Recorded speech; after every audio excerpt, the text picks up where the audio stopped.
Hello and welcome to Newsmax TV. I'm John Bachman. Joining us right now on the phone from Dodge City, Kansas is Congressman Tim Huelskamp, who represents Kansas's 1st Congressional District. Congressman, thanks for being with us.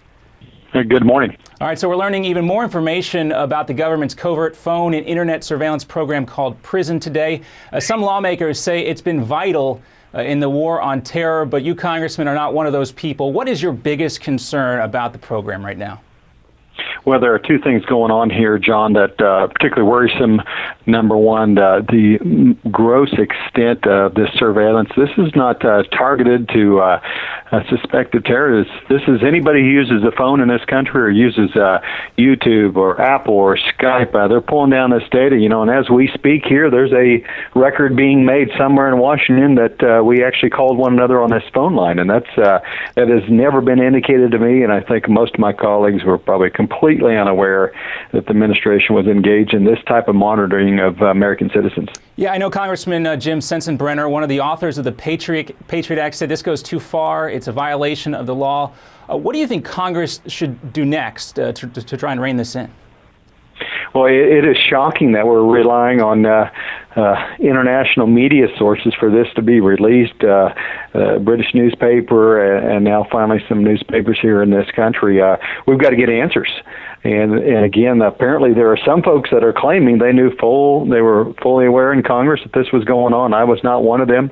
I certainly would not have voted for the Patriot Act, knowing they were pulling down tens and millions, hundreds of millions of phone records and categorizing and keeping them somewhere in Washington, D.C. I don't trust them with the information, and they've got a long history of leaking data, as indicated by these news reports. So we will have a hearing or a closed-door session with the NSA and other folks next on Monday, and hopefully we'll start getting some answers on this. But this is astonishing, and this has never been revealed to me or most members of Congress. Now, when you say there's been a history of leaking some of this information, specifically what are you referring to in terms of what are your greatest concerns in that arena?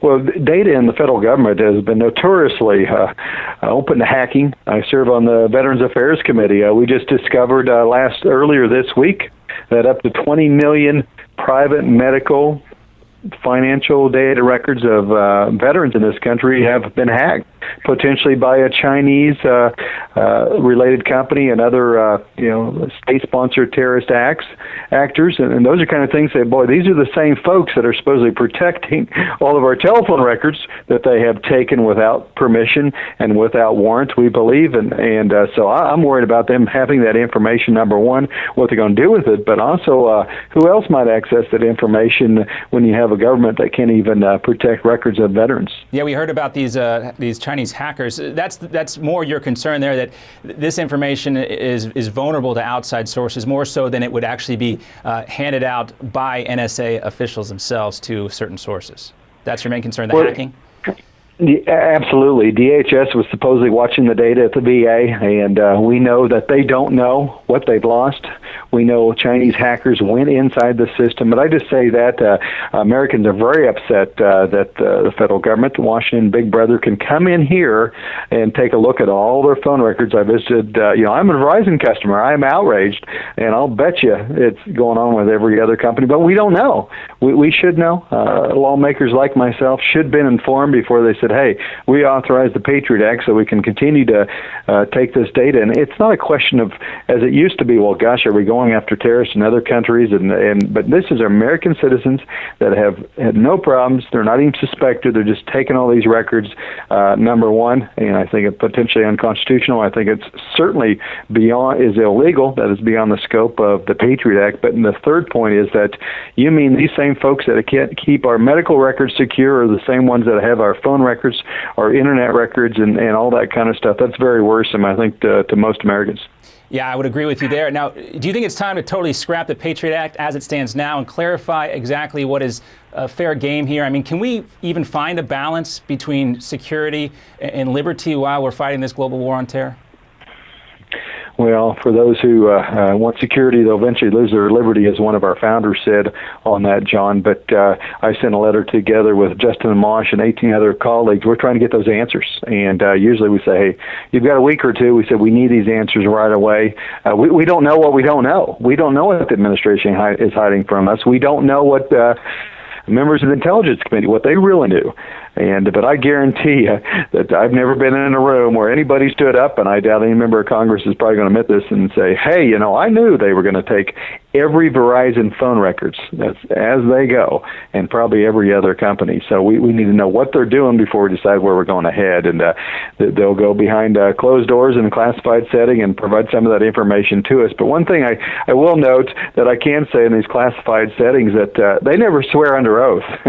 They don't swear them in. And so if they're going to mislead us, there's no way to hold them accountable for those things. So I don't trust these folks in this administration. But again, this has been going on for multiple years, and it's shocking that, again, Big Brother's tracking millions, hundreds of millions, literally, of phone calls and internet records and mining those for what purpose?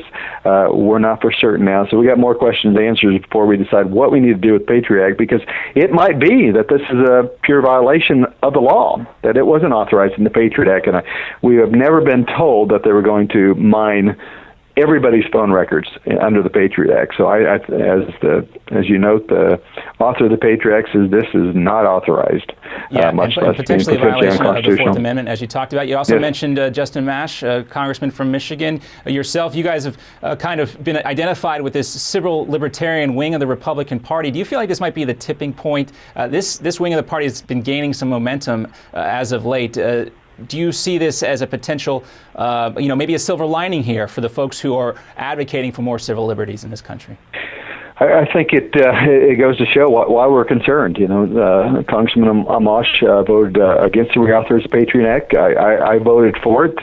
Neither of us knowing what was going on here, that they were doing this and not informing most members, if not all members of Congress.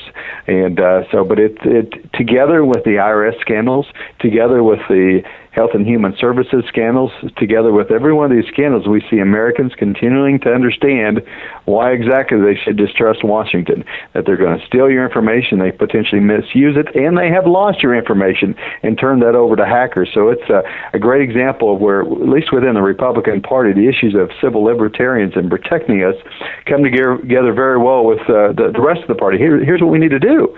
Americans don't trust Washington, and we have another massive example of that they have not informed us of how they've been tracking us literally for years. They now admit they've been tracking basic phone calls. I've got two teenagers with phones. They've been tracked in Washington, and what is going on? And we need answers, so we're not sure where we head next, but we're going to head into a closed-door briefing with the folks that are pulling this information down. We'll see what answers we can have by the beginning of next week. Yeah, this has been a topic. Everybody's talking about that, especially Verizon customers. You've pointed out that these tactics are in stark contrast to what we heard from candidate Obama. But on the other hand, things obviously change when you get into the Oval Office and you get those national security briefings on a daily basis. And maybe I'm naive, but there's got to be something there that maybe changed the president's mind. Or do you believe that President Obama was just being disingenuous during his campaign when he spoke out so fervently against these types of measures? Well, he has been disingenuous on so many other things. I personally do not trust him, and I know many of my colleagues do not trust anything. It's trust but verify. But when you verify, they're telling you false statements.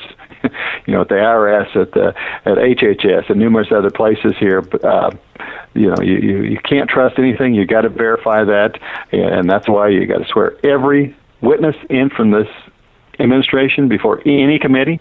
You got to swear them in and hold them accountable, because I think they will mislead, if not lie, to Congress, and it's pretty evident. Mr. Holder did that. It's pretty evident. Folks at the IRS have done that. It's pretty evident. Mr. Carney does that on a regular basis. And which one, lie, Mr. Carney and Mr. Holder, which one are you talking about, lying or misleading on a regular basis? It looks like they have lied based on the data, and multiple committees looking at multiple members of the administration that have lied to Congress, and we're still looking at that. The numerous investigators and numerous committees. I serve on the Veterans Affairs Committee. Cross-examine a witness, and there was a letter submitted. They said their entire system was secure, and they admitted that the letter was false. Now, it wasn't lying because it was in a letter, but it was misleading and inaccurate, and they backpedal in a public hearing. So we would need to continue to do that, hold these folks accountable. We need answers. This administration doing anything but answers. Right now, they're trying to confuse and misdirect. In the meantime, millions of records, personal, private records, the government has no right to see. They are going through them as we speak. Yeah, again, we have a case of a leak coming from a very high source, obviously very high in the administration, or potentially in Congress, since there were some senators and congressmen who knew about this. But do you think there's anything else to the timing of this coming out right now? I can only speculate on what that might be, how that came out in a British newspaper through a court action. There's my understanding, but obviously somebody on the inside, thank goodness, has finally stood up as a whistleblower and says, what's going on here? Again, there's real constitutional issues, but there's real legal issues here, because this goes, apparently everything I can see now goes well beyond anything authorized by Congress. And I don't care if the chairman of the Intelligence Committee says it's a good thing. If it's not authorized, it's illegal.